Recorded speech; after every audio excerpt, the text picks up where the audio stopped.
O número de mulheres nos presídios brasileiros cresceu em 15 anos mais de 570%. O dado foi divulgado pelo Ministério da Justiça.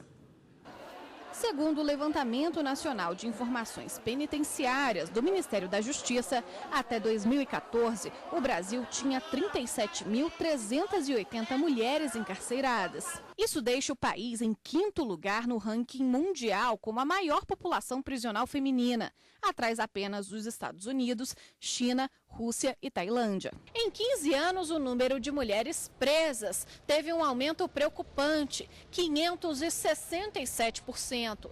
Em 2000, eram pouco mais de 5.500 encarceradas. 27% têm entre 18 e 24 anos e 23% entre 25 e 29 anos. 21% entre 35 e 45 anos e 18% entre 30 e 34 anos. 50% delas cursaram apenas parte do ensino fundamental. É a Lei de Execução Penal que estabelece os direitos e deveres dos detentos no país, inclusive o das mulheres encarceradas. É direito delas o acompanhamento médico no pré-natal e no pós-parto, extensivo ao recém-nascido, ensino profissional adequado, ser recolhida a carceragem exclusivamente feminina, berçário para os filhos menores de 6 meses de idade nos estabelecimentos penais, seção para gestante e creche dentro dos presídios para abrigar crianças de até 7 anos quando a responsável pelo menor estiver presa. Os mencionados direitos às mulheres presas em relação aos filhos menores foram introduzidos no ordenamento jurídico pela Lei 11.492 de 2009. Mulheres e homens na Constituição Federal recebem tratamentos diferenciados não em termos de direitos civis. Os direitos civis, eles são construídos no sentido de equiparações. Só que essas equiparações só podem acontecer se você observar, no caso das mulheres, especificidades que trazem a legitimidade para haver um tratamento diferenciado. Bom, e para falar mais sobre esse assunto, nós convidamos o advogado Alexandre Queiroz, que é membro da Coordenação de Acompanhamento do Sistema Carcerário do Conselho Federal da OAB. Boa tarde, doutor. Boa tarde. Agradeço o convite em nome da OAB. Para a gente começar, como é que está a realidade hoje em dia do sistema carcerário brasileiro? Eu diria que a situação é gravíssima. Em alguns lugares, beira o caos. Segundo os dados recentemente divulgados do Infopem, do DEPEN, referentes a junho de 2014, nós já teríamos em junho de 2014 cerca de 608 mil presos, isso dentro do sistema prisional, mais cerca de 140 mil pessoas cumprindo pena em regime domiciliar. Isso já nos colocava, naquela época, na terceira população carcerária do mundo, atrás apenas dos Estados Unidos e da China. Alguns dados também nos chamam a atenção ainda em relação ao Infopem. Cerca de 75% da população carcerária brasileira tem entre 18 e 34 anos, ou seja, são jovens que poderiam estar produzindo riqueza para o país. Nos últimos 5 anos, o Brasil foi o segundo país que mais prendeu no mundo. 42% dessa população são presos provisórios, será uma média geral. A população brasileira aumentou cerca de 19%, 20% e a população carcerária aumentou de uma forma global 119%. O Brasil gasta hoje, a população brasileira precisa saber disso, anualmente cerca de 15 bilhões de reais com o sistema prisional. Isso é muito dinheiro, o custo é elevadíssimo. Não estou defendendo impunidade, mas nós precisamos rever a forma de punir. Nós temos que buscar formas alternativas ao cárcere, pelo menos para aqueles crimes menos graves, sem violência ou grave ameaça. E por que cresceu tanto o número de mulheres encarceradas no Brasil? A gente tem um dado preocupante de 567% em 15 anos. É possível analisar esse aumento? Isso também é fruto desse populismo penal que nós vivemos, desse carceramento em massa que nós vivemos no Brasil, onde, mais uma vez, se acha que a pessoa vai presa ou então a impunidade. Um dado, quando nós olhamos esses dados do Infopem, um dado que chama atenção, é o fato de que cerca de 68% das mulheres estão presas pelo crime de tráfico de drogas.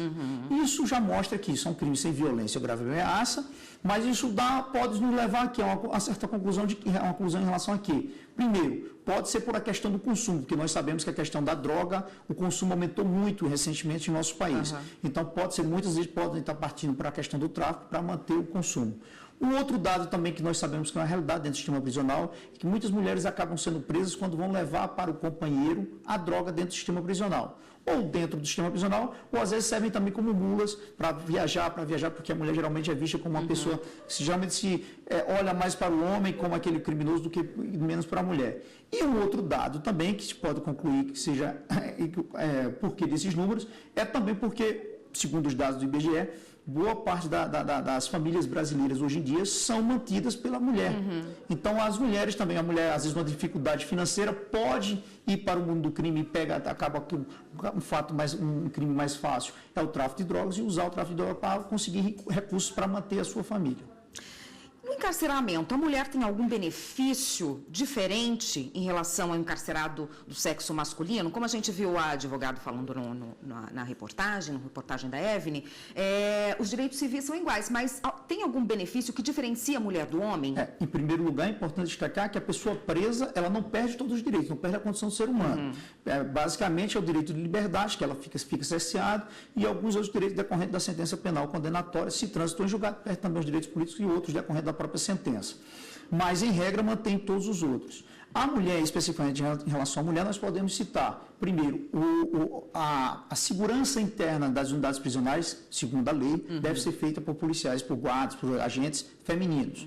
Então, para evitar a promiscuidade, para evitar o assédio, para evitar uma série de coisas, então, há essa previsão de a segurança ser feita por mulheres. Também o direito ao pré-natal, como já foi dito na reportagem, o direito à amamentação, no mínimo até 6 meses, e é uma pena que muitas unidades da federação cumpram só o mínimo do que está previsto na lei. Também o direito à creche, aquelas que não têm para onde a criança ir, ficar dos 6 meses até antes dos 7 anos, numa creche, para que a criança possa ter um convívio ainda com a mãe. Infelizmente, como eu já falei, a grande maioria das unidades prisionais, das unidades da Federação Brasileira não cumpre a lei. Inclusive, recentemente, a OAB do Distrito Federal teve que ajuizar uma ação civil pública para pedir o cumprimento da lei, porque não existia creches aqui no Distrito Federal, dentro da unidade prisional. Tá ótimo, doutora. A gente vai voltar a falar desse assunto, principalmente no caso da encarcerada que é detida grávida, vai presa grávida e tem um bebê cumprindo a sentença ou presa provisoriamente. Eu vou falar com o senhor a respeito desse assunto no próximo bloco. Só um minutinho, por favor. Aqui no estúdio nós voltamos a falar com o advogado que convidamos hoje, Alexandre Queiroz, membro da coordenação do sistema carcerário do Conselho Federal da OAB. Doutor, o senhor acabou de falar, né, no bloco anterior, aliás, das mulheres encarceradas que têm filho dentro do sistema prisional. Qual é o direito dessa mãe? Veja, como eu já falei, ela tem o direito, primeiro, a que a criança permaneça com ela no período de amamentação, no mínimo até os 6 meses, e posteriormente esse período que tem o direito a uma creche também que seja construída dentro da unidade prisional, para que a criança não perca o convívio com a mãe até não completar os 7 anos incompletos. É importante destacar também que a mãe, quando presa, ela continua com a guarda da criança.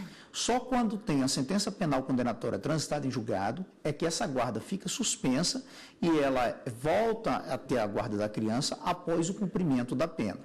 O grande problema que ocorre na prática é, nos estabelecimentos que não tem, pelo menos, essa creche, a criança fica até os 6 meses, aí faria muito da unidade prisional, e depois ela é retirada da mãe da unidade prisional. Então, se não tem a creche, ela é entregue a alguém da família para que possa cuidar da criança. Ou então alguém que a mãe indique. Muitas vezes o que a gente vê na prática é que às vezes a mãe não tem nenhum familiar, nem tem quem indique, essa criança vai para um abrigo. E muitas vezes ela acaba sendo encorajada a doar a criança, encaminhar a criança para uma adoção. Então, veja bem, a mãe que já, como todo preso, já tem problemas seríssimos dentro de uma unidade prisional superlotada, falida, como nós já falamos, que não cumpre o seu papel, que além da punição também a pena busca a reintegração ao convívio na sociedade, que não cumpre o seu papel, ela ainda tem a conviver com a dor de ser separada do seu filho. Quer dizer, a criança acaba sendo punida junto com a mãe, ou até mais, talvez, né? Com certeza. E me permita só uma colocação, e às vezes quando a unidade prisional permite que ela fique durante o período de amamentação ou com creches, da maioria das vezes esses ambientes são insalubres, ou seja, não são adequados para que uma criança possa conviver ali. Quem que determina quando a mãe perde? Teve a sentença transitada em julgado e a mãe perde a guarda, fica com essa guarda suspensa da criança. Quem é que determina com quem vai ficar a criança? A mãe ou um juiz? Quem cuida é a juiz das execuções penais. Agora, o que acontece?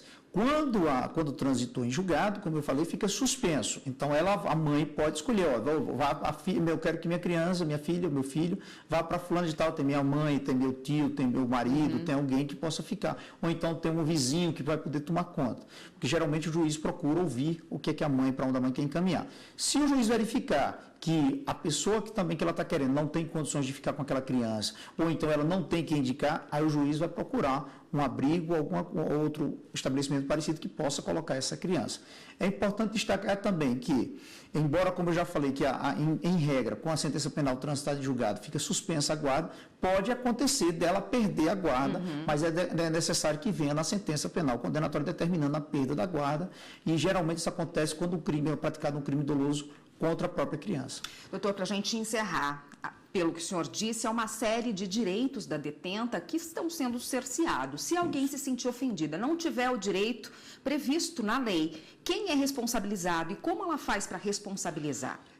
Eu já me coloco à disposição, como já falei aqui, a OAB do Distrito Federal recentemente ajuizou uma ação civil pública cobrando o cumprimento desses direitos. Também pode procurar o Ministério Público, procurar a Defensoria Pública, que são órgãos que podem fazer isso. Também os juízes da vara de execuções penais, que costumeiramente, como é feito aqui no Distrito Federal, fazem inspeções nas unidades prisionais, para que aí sim, se no caso do descumprimento, pode entrar e requerer a responsabilização, seja do secretário responsável, do diretor da unidade prisional.